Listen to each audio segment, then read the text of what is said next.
وعلیکم السلام۔ بھائی بے شک آپ کی بات یہ بالکل صحیح ہے کہ شرک معاف نہیں ہوگا اور اللہ کرے گا بھی نہیں۔ یہ آپ کا ویڈیو بھی بڑا زبردست ہے، دونوں آیتیں قرآن کی دلیل انہوں نے دی ہے، حالانکہ بخاری مسلم کے پیچھے پڑے رہتے، لیکن ڈائریکٹلی انڈائریکٹلی انہوں بھی شرک کر رہے ہیں نا میرے بھائی۔ وہ شرک اس طرح کر رہے ہیں کہ انہوں جب آپ قرآن پیش کر دیے تو بخاری مسلم کی کیا حیثیت ہے؟ پھر کیا بولنا چاہ رہے ہیں آپ؟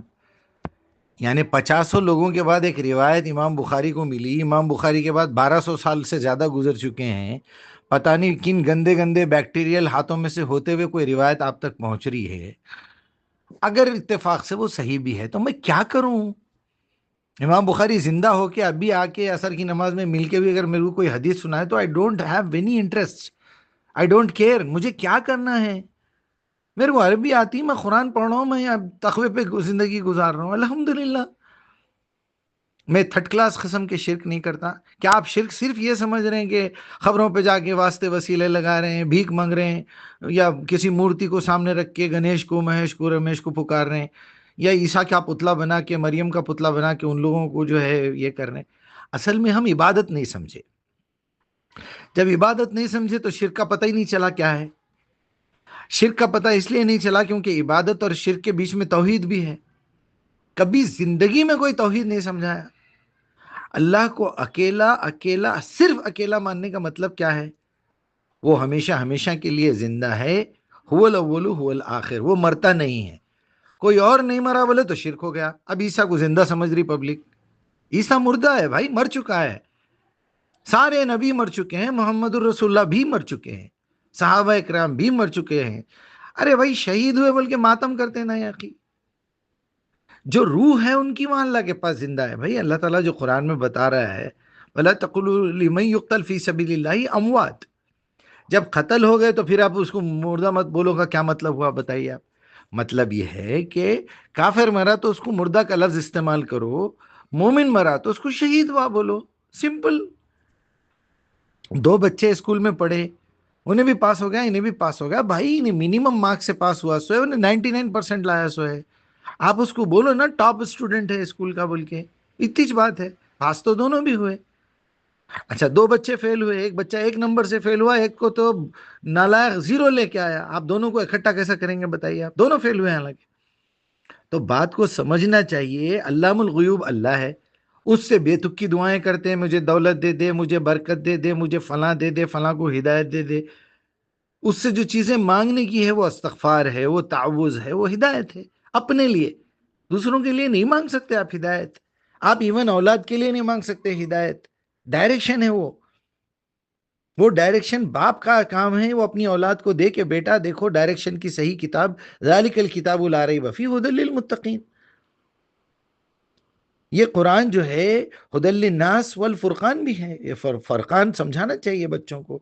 ہمارے کو توحید تو معلوم ہے نہیں، اٹھا کے اللہ مغفرت فرمائے ان کی، اللہ تعالیٰ جنت میں اعلیٰ مقام، تمہارے باپ کی جاگیر ہے اللہ کی جنت، تمہارے باپ کو بلا کے اٹھا کے جنت کے اعلیٰ مقام میں ڈالے۔ لعنتی حرامزادہ پورے محلے کے پیسے کھا گیا، سودی کاروبار میں مبتلا تھا، لونڈ بازی کرتا تھا، اس کو جنت میں ڈال دے بولیں گے؟ کیا میری یعنی ایسے ایسے ذلیلوں کے بارے میں سنا ہوں جنت میں اعلیٰ مقام عطا کرے۔ آخری سانس تک شرک کرتے رہا، مر گئے بعد بے غیرت ان کی اولاد جو ہے نالائق اولاد، اس کی برسی کر رہی، چھلا چھٹی کر رہی، اس کی زیارت کر رہے ہیں، اس کا چہلم منا رہے ہیں۔ اللہ کی لعنت تمہارے پہ بھی، تمہارے باپ پہ بھی۔ ذرا سمجھنا چاہیے نا، دنیا بھر کا شرک کر کے نہیں ہم گنہگار ہیں، ہم اللہ سے ڈائریکٹ نہیں مانگ سکتے اس لیے وسیلہ لگا رہے۔ کس کا وسیلہ لگا رہے؟ وہ مٹی کے ڈھیر کا۔ اچھا سنا تو اللہ ہی کو رہے ہیں، یا اللہ فلاں کے واسطے وسیلے سے دے دے، تو اس کو الو بنانا چاہ رہے ہیں یا اس کو بلیک میل کر رہے ہیں نبی کا واسطہ وسیلہ لگا کے۔ یہ جو بات کر رہے ہیں یہ صاحب، قیامت کے دن میں جو ہے اپنی ایک ایک امتی کو نکالوں گا، جھوٹی بکواس ہے یہ۔ اگر امام بخاری مسلم لکھے ہیں تو جھوٹ لکھے ہیں، ورنہ تو اعرابزیوں کا کام ہے، بعد میں یہودیوں کا کام ہے۔ اللہ کی نبی نہ ایسا بول سکتے نہ جہنم میں۔ اللہ تعالیٰ 77 ٹائمز بول رہا ہے، ایک بار جہنم میں گئے تو کوئی نکالنے والا نہیں ہے۔ وہ جو بات ہے شفاعت کی، وہ اعراف کی بات ہے۔ جن لوگوں کا 0 اکاؤنٹ ہو جائے گا ان کی نیکیاں بھی ختم ہو جائیں گی بانٹتے بانٹتے، ان کے گناہ بھی ختم ہو جائیں گے. جو اللہ اور بندے کے درمیان کے ہے، وہ اگر مرنے سے پہلے استغفار کرے تو اللہ معاف بھی کرے گا. چلو ٹھیک ہے. جب وہ زیرو پہ آ جائے گا، نہ وہ جنت میں جا سکتا نہ وہ دوزخ میں جا سکتا، کیونکہ اس کے پاس کوئی گناہ بھی نہیں ہے. اچھا جنت میں کیسا جائے؟ اس کے پاس کوئی نیکی بھی بچی ہوئی نہیں ہے. ایسی حالت میں اللہ سبحانہ و تعالی اپنے انبیاء کو اٹھا کے وہ بولے گا کہ تمہاری امت کے جو لوگ ہیں مقام اعراف سے نکالو ان لوگوں کو. تو مقام اعراف سے بھی اس وقت نکالا جائے گا جب اس کا ریکارڈ اچھا ہوتے ہوئے اس کی نیت دیکھی جائے گی. اچھے عمل کے پیچھے نیت کیا تھی؟ انما الاعمال بالنیات. اس میں بھی کئی لوگوں کو ریجیکٹ کر دے گا اللہ تعالیٰ. ضروری نہیں ہے. اللہ کے رسول جو ہے 40 لوگوں کی اپلیکیشن ڈالے تو ہو سکتا 20 کی اپروول ملے، 25 کی ملے، 39 کی ملے، 1 کی نہ ملے. کیونکہ اللہ تعالیٰ نے سورہ توبہ کی 80 سے 84 تک پڑھیے، بتا دیا لو استغفر لهم 70 مرہ واللہ لا یستغفر. اللہ معاف نہیں کرے گا. محمد تم کیوں خامخواہ کے ایسے دشمنوں کے لیے سفارش کر رہے ہیں؟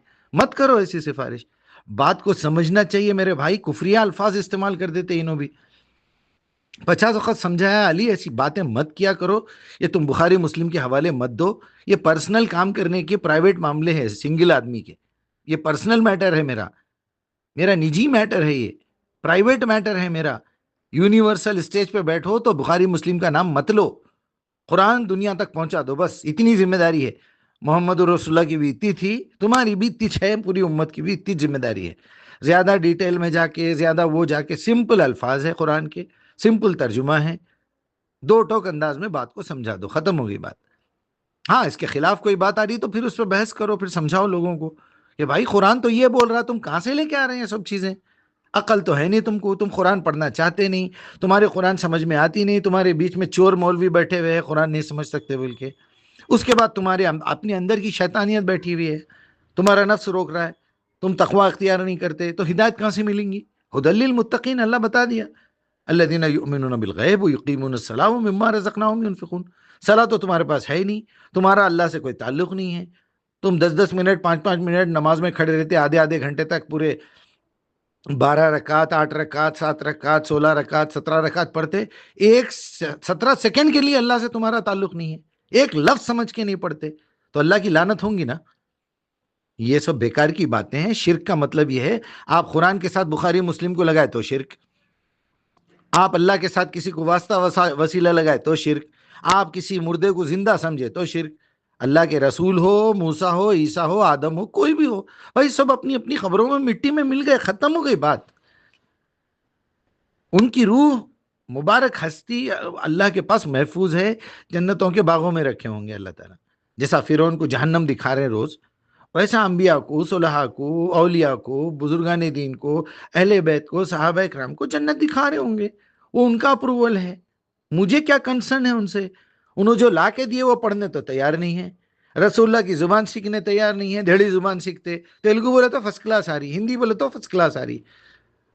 ارے ٹوٹا پھٹا ورژن عربی کا اردو ایک 3rd کلاس قسم کی زبان نہیں آتی لوگوں کو، کیا بولیں گے بھائی؟ بہرحال میرے بھائی، شرک صرف یہ نہیں ہے کہ آدمی خبروں کی پوجا کرے یا پتھروں کی پوجا کرے. سب سے بڑا شرک یہ ہے کہ رسول اللہ کو زندہ سمجھے، انبیاء کو زندہ سمجھے، عیسیٰ کو زندہ سمجھے. سب سے بڑا شرک یہ ہے. اس کے بعد اہل بیت بھی زندہ، انہوں بھی زندہ، شہید بھی زندہ، اولیاء بھی زندہ. پھر گنیش کب مرا کئی کو نہیں بول رہے ہیں بھائی. سیتا کب مری، انہیں رام کب مرا، انہیں کب مرا، کشن کب مرا، کسی کا بھی نہیں معلوم. انہوں بھی زندہ ہے. پھر کیا ہے یار، تھوڑی تو عقل ہونا چاہیے نا.